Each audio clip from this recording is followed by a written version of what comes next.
Hello, and welcome to Making Sense of the Bottom Line. This webinar is presented by the Cost-Benefit Knowledge Bank for Criminal Justice, a project of the Vera Institute of Justice. I'm Chris Henriksen, Senior Policy Analyst at the Vera Institute, and I'll be moderating today's presentation. Before we get started, we'd like to learn a little bit about you. You'll see a brief poll on your screen, and we'd love it if you could just tell us where you come from, where you were at today.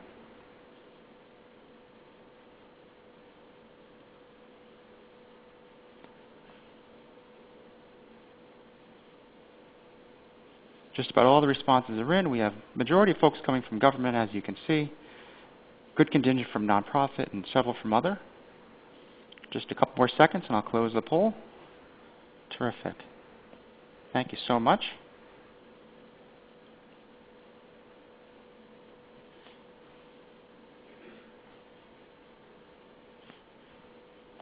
And moving on. Just one more question for you. Before we get started, we'd like to get a sense of your comfort to reading cost-benefit analysis reports. Very comfortable, somewhat comfortable, not comfortable, or I've never read a CBA report.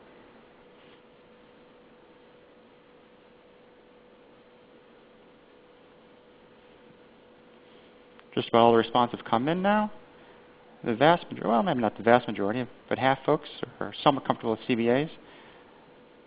And a good group haven't read a CBA before. That's no worries. We'll walk you through it today. And a little bit less than that are not comfortable. And we're sure by the end of today that you'll feel quite a bit more comfortable about reading CBA reports. I'll give you just another moment to put in your responses, and I'll close the poll. Terrific. Thanks so much.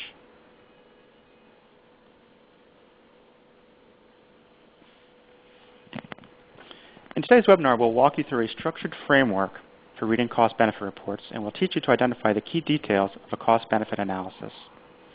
Although one of the advantages of CBA is that it sums up the bottom line in a single dollar value or cost-benefit ratio, it is important to understand the details behind this bottom line.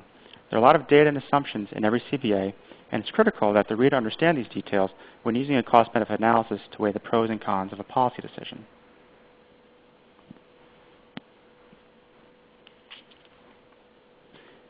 The use of cost-benefit analysis might be as important as ever. Resources are becoming scarcer and are likely to remain scarce, and it's critical that our criminal justice tax dollars are used efficiently. Cost-benefit analysis adds to the dialogue by providing decision makers with information to help them weigh the pros and cons of their justice investments. Today's presentation will be led by Gary VanLandingham, Director of the Results First Project at the Pew Center on the States, and Joshua Rinaldi, Policy Analyst in the Cost-Benefit Analysis Unit at the Vera Institute of Justice. Results First, a project of Pew, works with state governments to implement analytic tools that accurately assess the true costs and benefits of public programs, which allows policymakers to identify options that yield the greatest return on investment for taxpayers. The Cost-Benefit Knowledge Bank, or CBKB, is a project of the Vera Institute of Justice and the Bureau of Justice Assistance, and aims to broaden and deepen the understanding and use of cost-benefit analysis in criminal justice by helping practitioners and jurisdictions build their capacity, conduct CBA studies, and apply cost-benefit analysis to policymaking.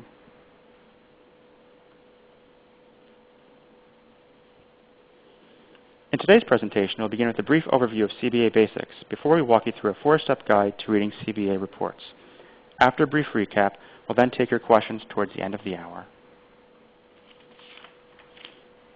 A few housekeeping items. If you need technical support, please type your question into the chat box or call or email the support line at ReadyTalk. Please note that today's presentation is being recorded and will be available on cbkb.org along with the PowerPoint slides.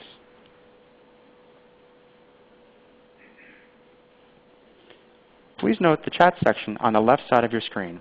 If you're watching the webinar in full screen mode, you'll need to exit full screen to access the chat. Please use this chat box to send questions to today's presenters throughout the webinar. We will queue up your questions for the Q&A session at the end of the hour, and we've also reserved time for a couple questions midway through the presentation. With that, I'll now hand it over to Josh. Josh? Thank you, Chris. Before we get into the guide, I'd like to spend a few minutes just discussing the basics of cost-benefit analysis. Now, cost-benefit analysis is an economic analysis that is used for evaluating public policy, and it determines the greatest impact at the lowest cost. Determines what policy has the greatest impact at the lowest cost. Now, in most fiscal analyses, you can compare programs that have the same results. That is, or you can only compare programs that have the same results. That is an apples-to-apples comparison.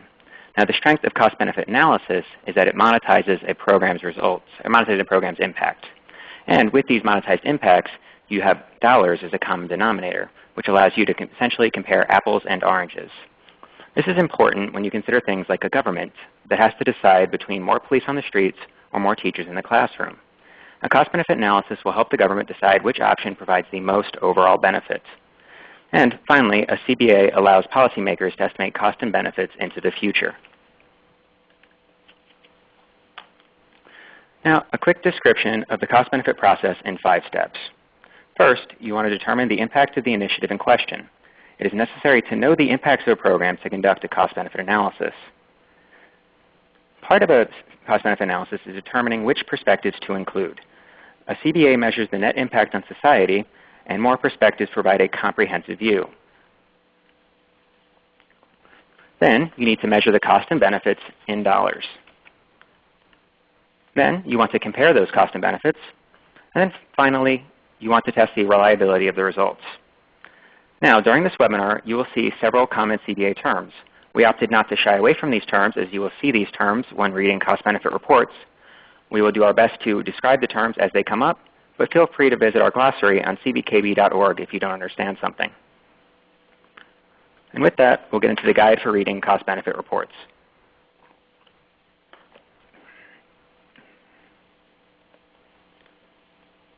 So we created a 4-step guide to understanding cost-benefit reports. A brief introduction. First, you want to get your bearings and learn where in the CBA report you can find information. Second, you want to survey the landscape and pull out the main ideas of the cost-benefit report. Third, you need to look into the details and figure out what went into those main points and how credible those main points are. Finally, you want to look around, make sense of your surroundings, and interpret the results. Throughout the report, we thought it would be more helpful to provide you with an actual example of a cost-benefit analysis rather than just throwing abstract concepts at you. To do this, we will refer to a recent cost-benefit analysis of the Center for Employment Opportunities, which we will from here on refer to as the CEO report. CEO is a comprehensive employment program for former prisoners in New York City.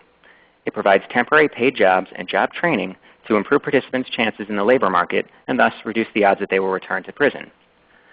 Now, when you see boxes like this one, it tells you that we are about to refer to the CEO report on that slide. And if you would like to read the report, there is a link to it in the email invite you received for this webinar. Okay, so let's take you through step 1, getting your bearings. Now, getting your bearings is a 2-part process. First, you need to determine the bottom line, and then you should get an idea about what the report's going to cover. So to get your bearings, you want to start at the executive summary. It's there for a reason. In the executive summary, you can assess the report's main ideas and get the bottom line of the report. Now, when we refer to the bottom line, it's a comparison of the cost and benefits from the analysis, and it's usually explained in one of 3 ways. First, they may use the net present value, which is also known as the net benefits. It's very simply the total benefits minus the total costs. If the resulting number is positive, it suggests that the initiative will have a positive net benefit. You may also see the benefit cost ratio, or you may see it referred to in shorthand as BCR, and this is the total benefits divided by the total costs.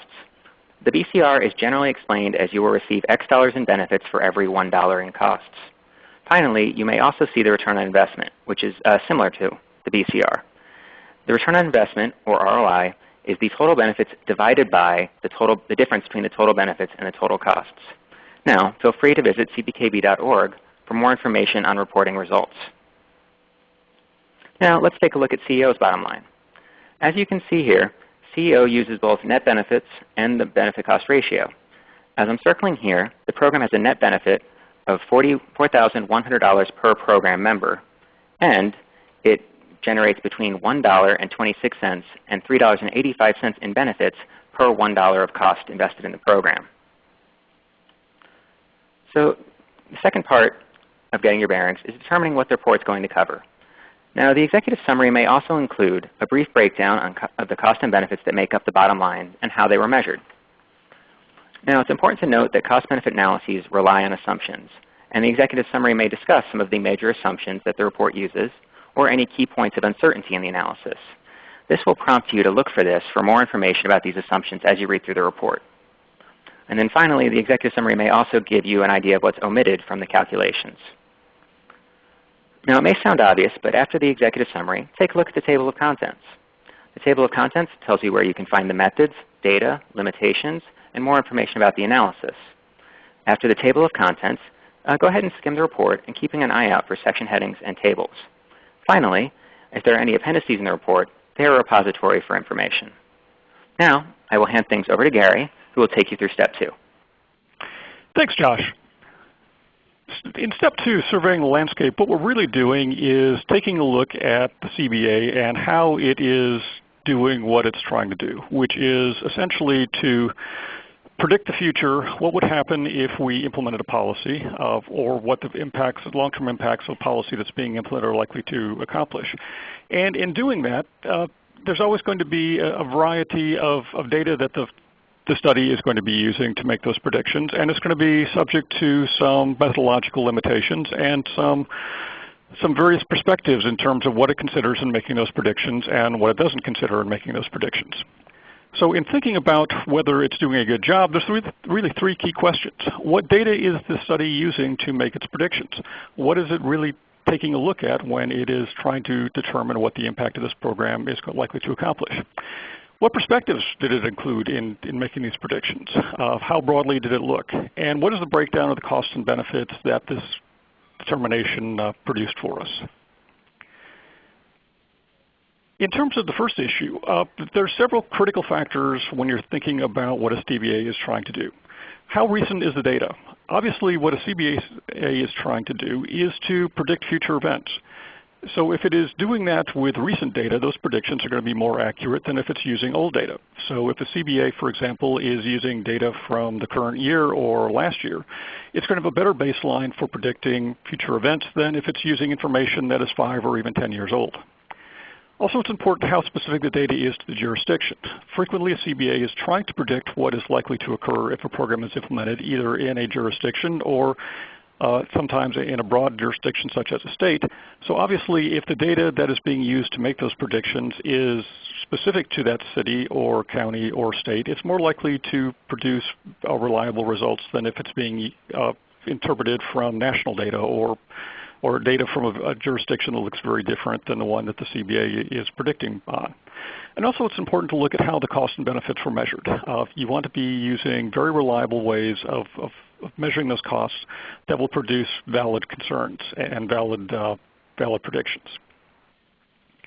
So in terms of the CBA that we're looking at, the CEO report, it used a very extensive approach for doing its predictions.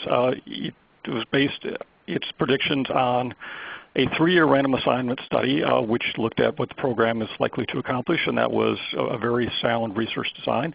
It looked at budgets to predict what the cost of this program were likely to be, and it used a variety of sources for that information, looking at financial statements, the city budget of New York, the state budget documents. It looked at a wide variety of perspectives through interviews, and it was based on a very extensive research review of literature on victimization cost. So the study used a very appropriate set of data to make its predictions for the future. The second key question is what perspectives were included in the CBA. What CBAs, again, are trying to do is to predict future events.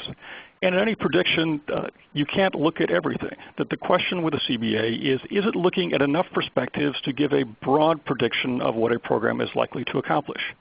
For example, in criminal justice, CBAs typically view perspectives in terms of taxpayers, victims, and program participants. So having a prediction that's based on more than just looking at one perspective will give you a broader perspective of what this program is likely to accomplish. If you look at the CEO report, it used a variety of perspectives when looking at what the likely outcomes of this program would be. And you can see that it included perspectives for taxpayers. It looked at what the victim impacts would be, and it looked what the impacts would be on participants, the people who were receiving program services. And you can see by providing that broad perspective on what the program is likely to accomplish, it produced a range of outcomes.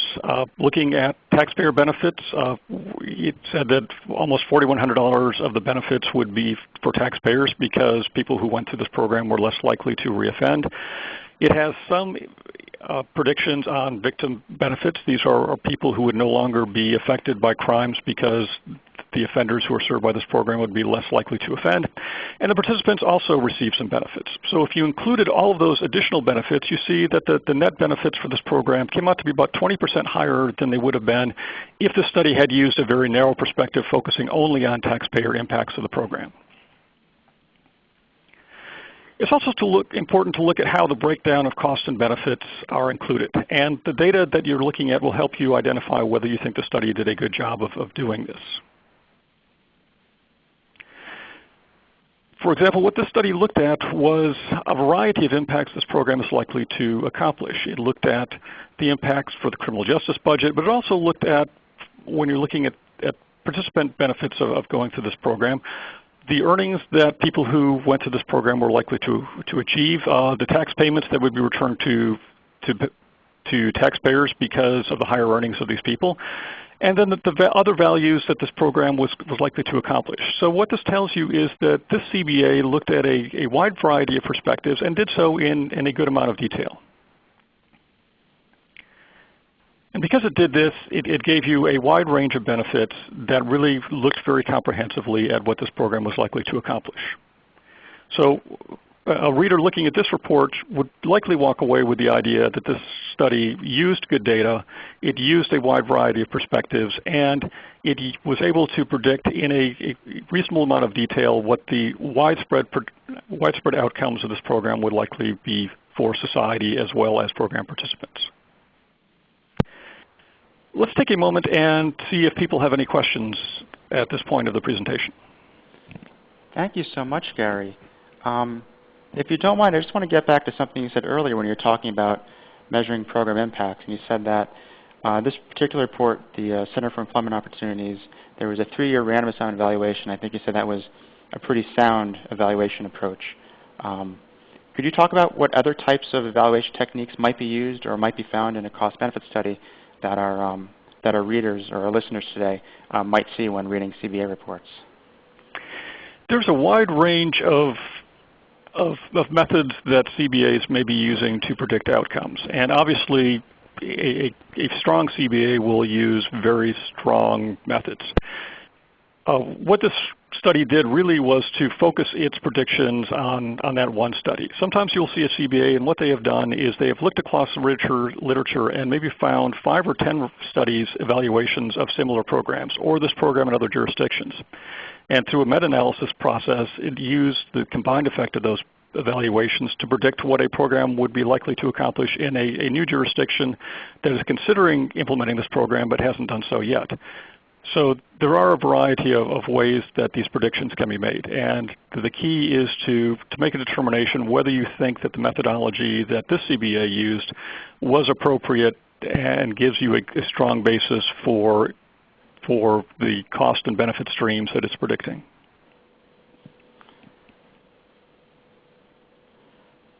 And so we have a question coming in here regarding victim costs. And if you don't mind, Gary, I'm going to throw this over to your way, because it was one of the last points you hit on in your section.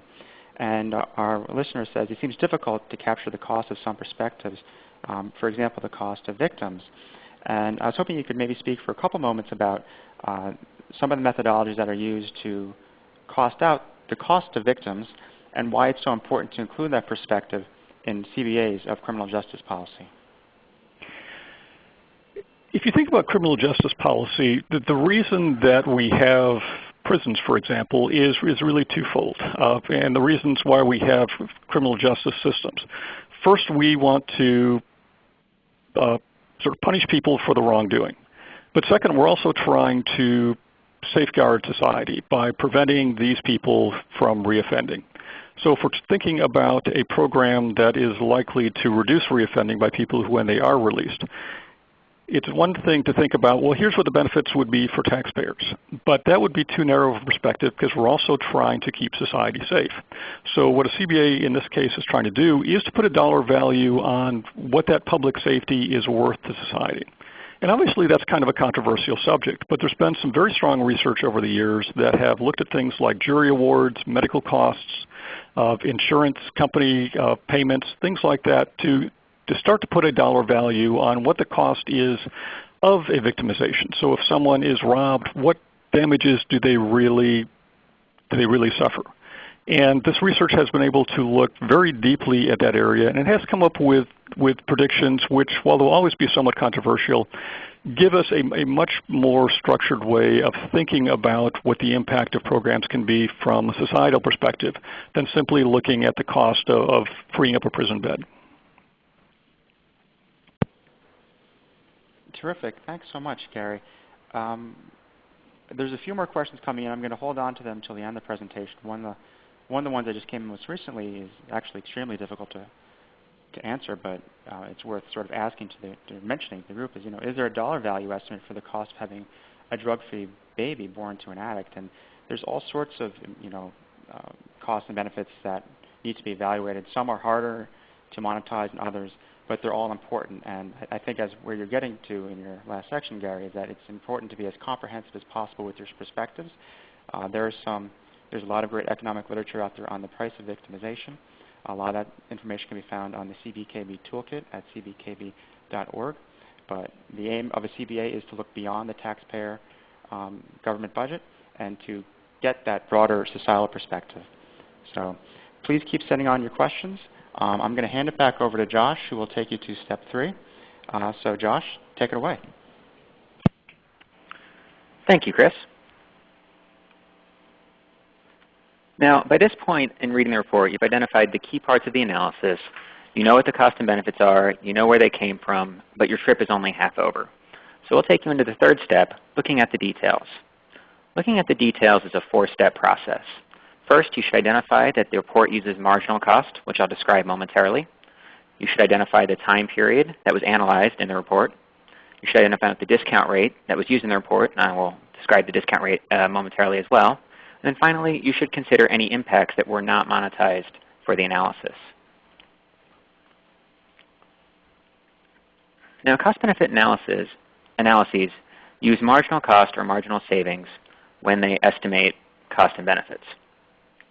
Now, marginal cost, this is because average cost will overstate the cost of savings. We recognize that marginal costs are not a universal term. You may have also heard them referred to as variable cost. But essentially, they are used to describe the costs that are incurred because of changes in units of activity from existing levels of operations. And therefore, marginal costs exclude fixed costs. Now, if we consider the example of a prison, if an inmate leaves the system, the prison may save money on food and clothing costs associated with that prisoner. But they would not save any money on salaries of the guards, the commissioner's salary, or any debt service they have from the jail. Now you can see it from this chart how dramatic the difference is between the marginal cost of one inmate per day in a New York prison and the average cost of one inmate per day in a New York prison. Now the CEO report used a lot of avoided prison days as benefits of reduced criminal justice cost, and it used a marginal cost of about $27.50. If it had used the average cost of $164, it would have measured cost at about 6 times higher.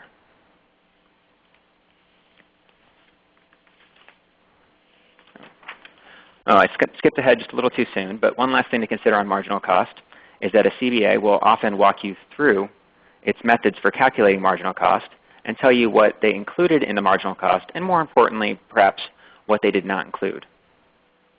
And for more information on marginal cost, you can see our cost tool on cbkb.org.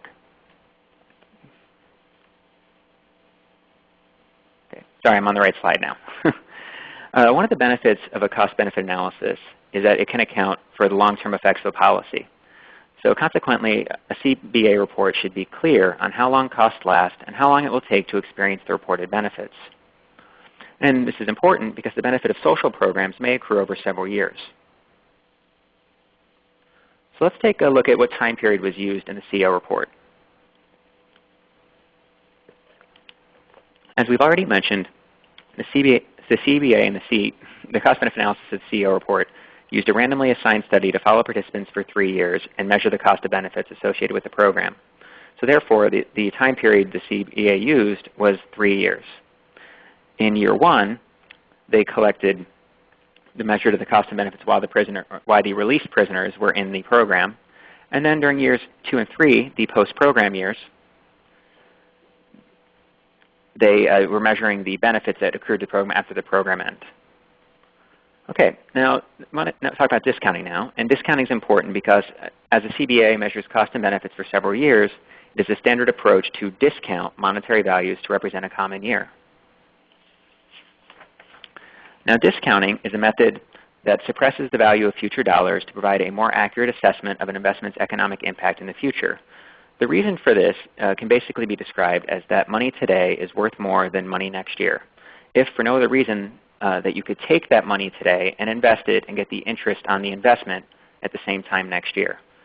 So a cost-benefit analysis cannot value a benefit achieved next year at the same value as if it was achieved today. Now, in most criminal justice CBAs, they use a 3% or a 5% discount rate, and the CEO report used a 3% discount rate. So why is this important? Well, a high discount rate has the power to sizably suppress future benefits, or cost for that matter. And a lower discount rate will not suppress future cost and benefits as much. Consider that if you had $100. If you had $100 next year with no discount rate, it is still $100. But with a 3% discount rate, it's only $97. And with a 5% discount rate, it's only $95. Following in subsequent years, those reductions compound. So choosing a discount rate is especially important if the CBA is estimating cost and benefits over the long term, whereas the discount rate will significantly affect the measurements. Again, feel free to visit the discounting tool on cbkb.org for more information.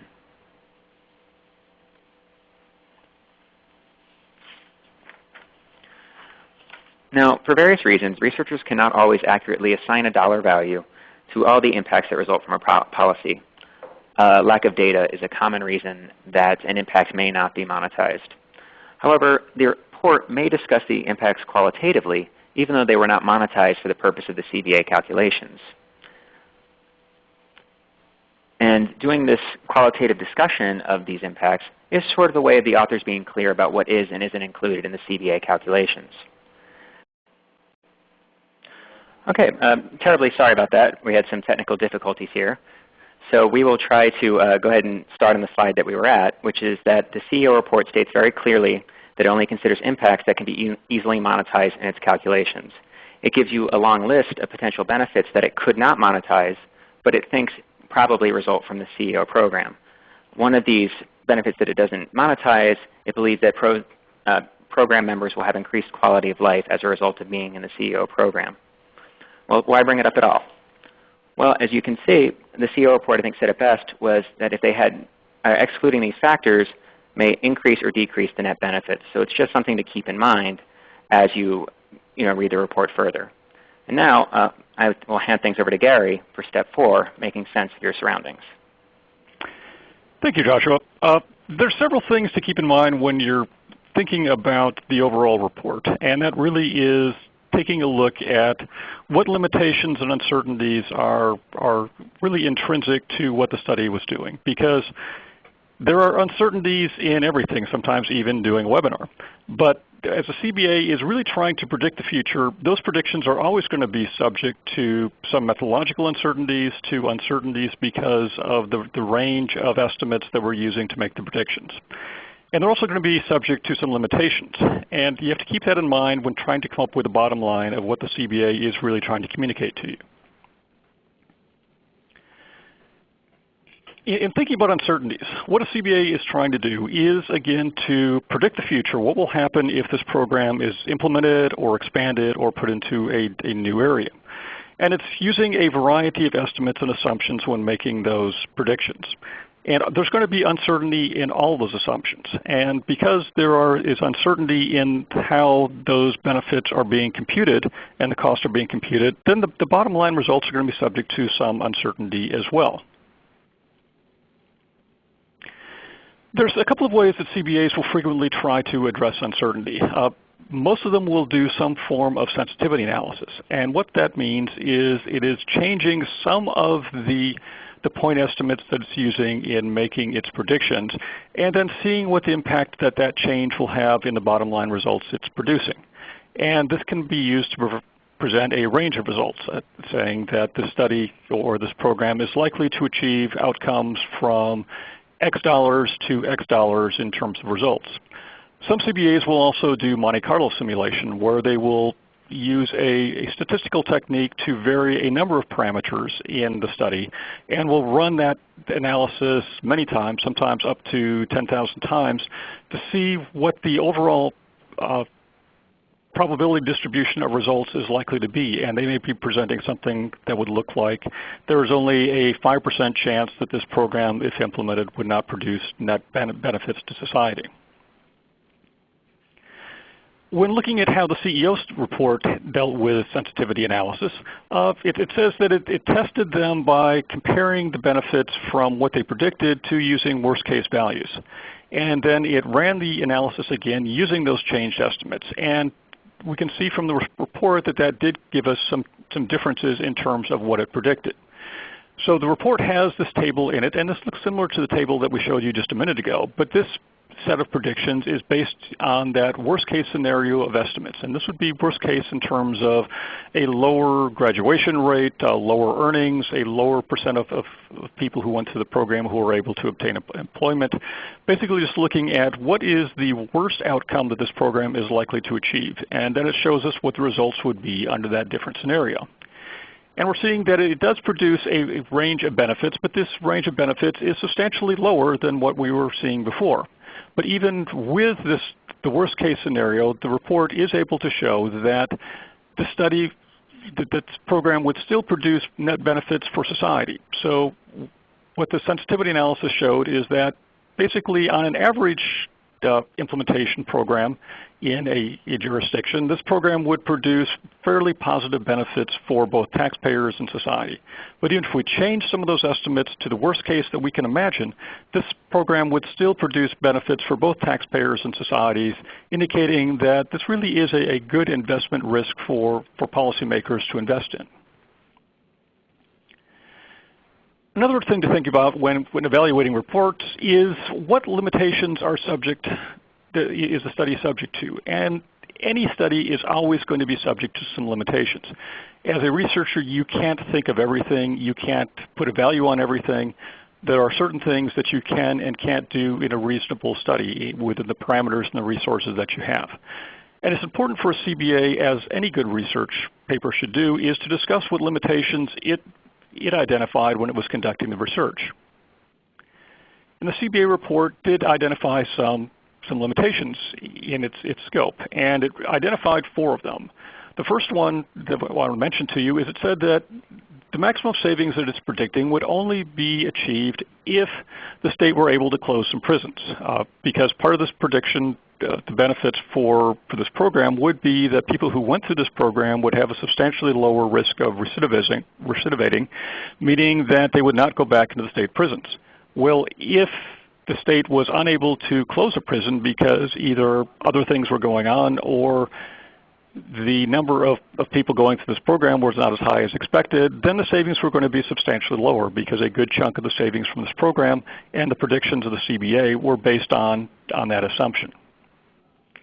A second assumption was that a limitation of the report was that it couldn't identify and put a dollar value on victim costs for drug offenses, because the researchers looked across the literature and said, we really don't see a good valid approach for putting a value on this benefit.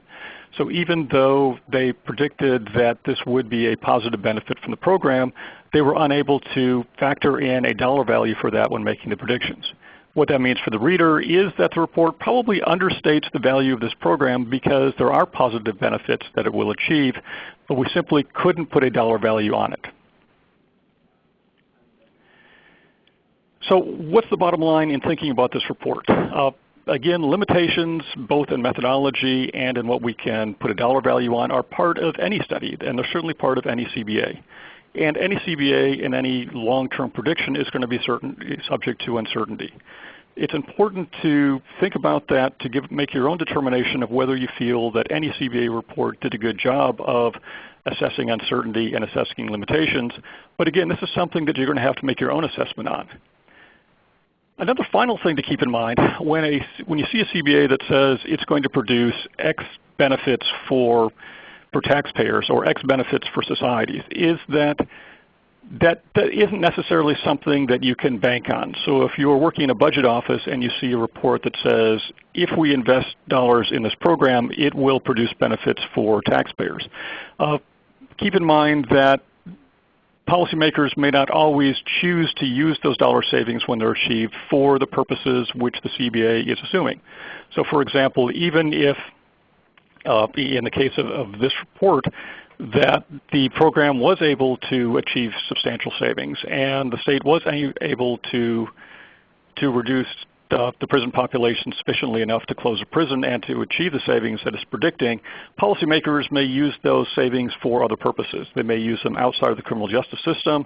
They may use them for tax cuts. They may use them for a variety of uses. So just keep in mind when a study says that a program or initiative may produce savings, that doesn't necessarily mean that that's bankable in terms of the state budget. And let me turn it back over to Josh for a recap. Thank you, Gary. So I'll just quickly take you back through the program as we near the end of the webinar. We take you through putting it all together. If you haven't picked up by now, our first piece of advice to you is don't panic. There is a logical approach to reading cost-benefit reports that we just provided to you, and you can use this guide to determine whether the cost-benefit analysis you're reading is based on sound data and sound assumptions. And you can use this guide to ask questions that will help you better understand the CBA results. So just a quick going over the guide one more time. It was a 4-step guide. You want to first get your bearings. You want to survey the landscapes. You want to look at the details. And then you want to make sense of your surroundings. Remember that step 1, getting your bearings, was a 2-part process. First, you need to identify the bottom line, and then you should skim the report to get an idea of what it covers. Step 2 was a 3-part process. You want to identify the data that the CBA used in the analysis, identify the perspectives that were included in the analysis, and then consider how the data and perspectives inform the breakdown of the cost and benefits. Step 3 is a 4-part process. You want to identify that the report uses marginal costs. You want to identify the time period that was analyzed. You want to identify the discount rate that was used, and then you want to consider any impacts that were not monetized. And then finally, step 4, making sense of your surroundings. It's a 3-part process. You need to consider how the study addresses uncertainty and what the study's limitations are. And then finally, you need to kind of decide how it all ends up. Now, by this point, you realize that there's much more than the bottom line that we identified in the executive summary. And the report should have provided you with enough information to make an important decision on the policy if you need to make an important decision on the policy. The biggest thing a cost-benefit analysis can do is provide confidence in its results. And hopefully by now, the report has done so for you. So we will now take a moment and answer any questions.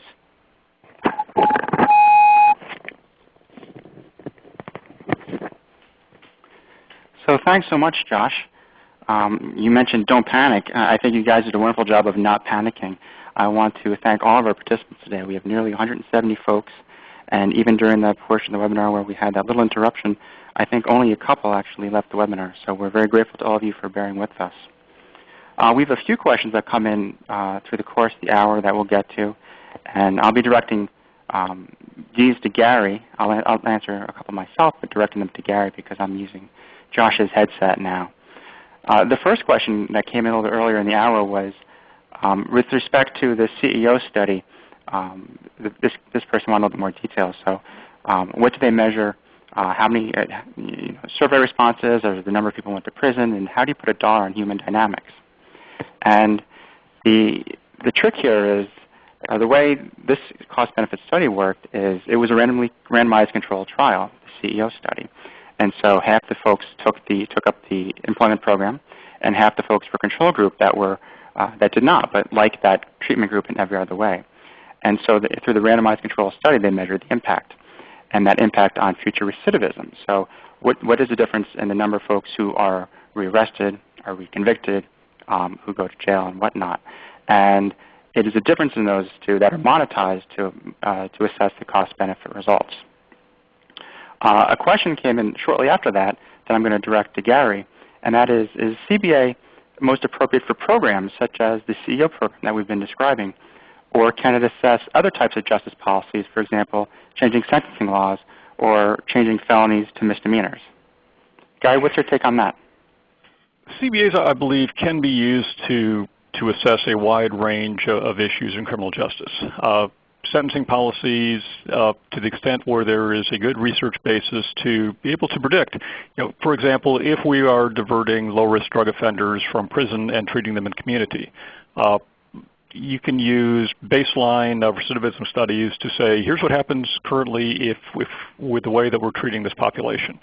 If we are going to be treating some of these people in the community, there is likely good data from other jurisdictions to give you an idea of what the impact of that would be.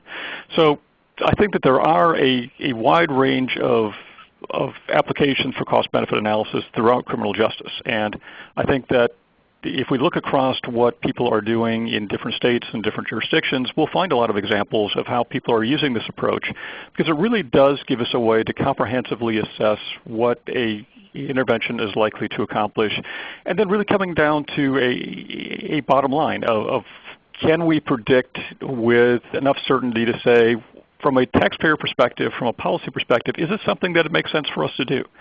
And there's always going to be some limitations in that approach, but the discipline of cost-benefit is applicable to a lot of areas and really helps us think through all of the ramifications that policies can achieve for us and the benefit that they're going to be producing for us as taxpayers as well as us as citizens.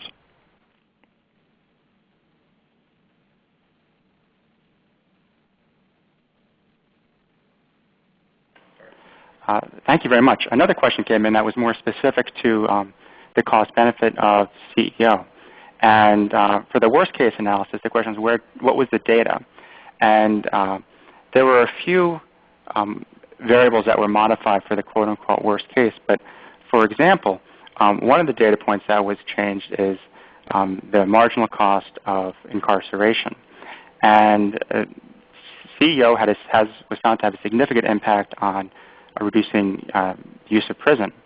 And since it has significant impact, therefore it would allow for a larger decrease in the use of prison. So you could shut down, say, a prison wing rather than just having a couple fewer people in prison.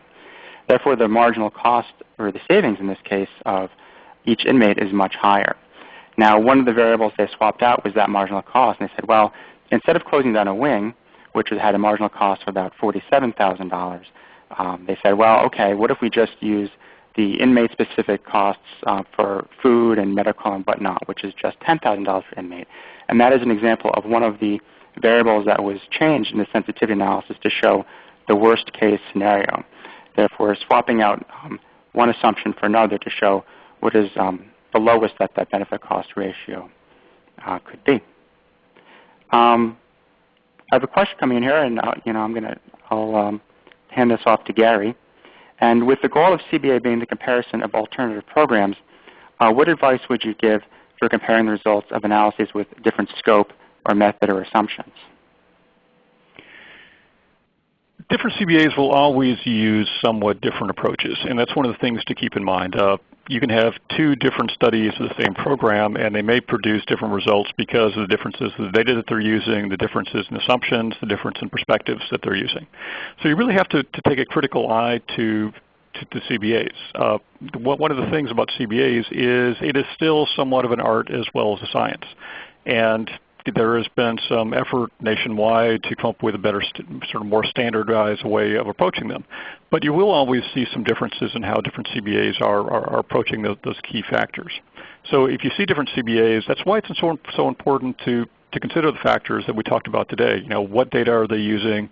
How do they address uncertainty? What perspectives are they considering? Because that can give you different results. Ideally, a CBA should be looking at a comprehensive set of data and thinking very broadly about what the impacts of the program are likely to accomplish, and using very rigorous research designs to make those predictions. And some CBAs will do a better job of that than others. Yeah, you know, that where you left off on that answer sort of picks up where another question began, and this question is, is there a glaring sign that a CBA is not accurate or is biased? And I'd like to hand it off to you. I'd like to chime in first, though. I feel like one thing we talk about a lot here at Vera is sort of the importance of using those marginal costs. Marginal costs are sometimes difficult to obtain. A lot of folks default to the average cost just because it's more readily available, but that might be a warning sign if a lot of average costs are being used, particularly if those costs pertain to areas where there's large fixed costs that won't change as workload or outputs change. That's one thing. The other thing is, what I think is really key, and I'd like to hear your thoughts on this, is the evaluation that underpins the cost-benefit study. Oftentimes, folks want a cost-benefit study before they want an outcome evaluation because they know that the program or the policy is going to be cost-beneficial. But first, you really need that evidence that there is an impact. And I'd say, at least for me, that would be the glaring sign that a CBA might be a little biased. What are your thoughts on that, Gary? Well, I would agree with that. I think that using marginal cost is important. I think looking at the discount rate that they're using is important. Sometimes you'll see a CBA that's being produced really by an advocate rather than a researcher, and they'll come up with something that just seems like an absurdly high value for benefits. And that frequently comes because of a couple of things. One is that they're using a discount rate which is just inappropriate, that basically is making benefits bigger than they really should be. The second thing I think to keep in mind is what time period are they basing the predictions on. Even with discounting, if you say that you're looking at benefits over the next 300 years, then you need to take that with definitely a large grain of salt, because things are likely to change over that time period and could change dramatically. So I think that there are ways that you can look to make sure that a CBA isn't really sort of goosing the results. And in addition to what we just talked about, time periods of the underlying evaluation is critical. Are they just throwing numbers out there and hoping that people don't notice them? So I think just looking at it with a critical eye, focusing on the underlying research, focusing on the data that's being used, focusing on the time periods that are being used and how that's being dealt with discounting are critical ways to sort of do a reality check on the results you're seeing. Terrific. Yeah, I think what it comes down to, for me at least in many cases, is the documentation, the transparency of the work that's been done. It's really, oftentimes you read a report and it may have been done beautifully, but it's often very hard to discern, what their marginal costs were, how they made their calculation each step of the way. So for me, transparency and documentation is a big sign, although it's tough because sometimes you can have a really great study that's just not well documented, but all other things equal, I prefer to see all studies very well documented so the reader is very clear about what the analyst did. Yeah, one more thing I would throw in there is that if you were looking at a study that's really basing its predictions on outcomes and an evaluation that was based on a fundamentally different jurisdiction than what the CBA is looking at, then I think that's something, again, that can really have an impact on the results. For example, you may have an evaluation that was based on a rural state, and this program is going to be implemented in an urban area. And one of the questions will be, even if it was a very strong evaluation of that program in a rural area, are things different? Is the program population sufficiently different that those predictions from that original study just wouldn't be relevant, wouldn't be valid and reliable in the area that the CBA is going to be covering?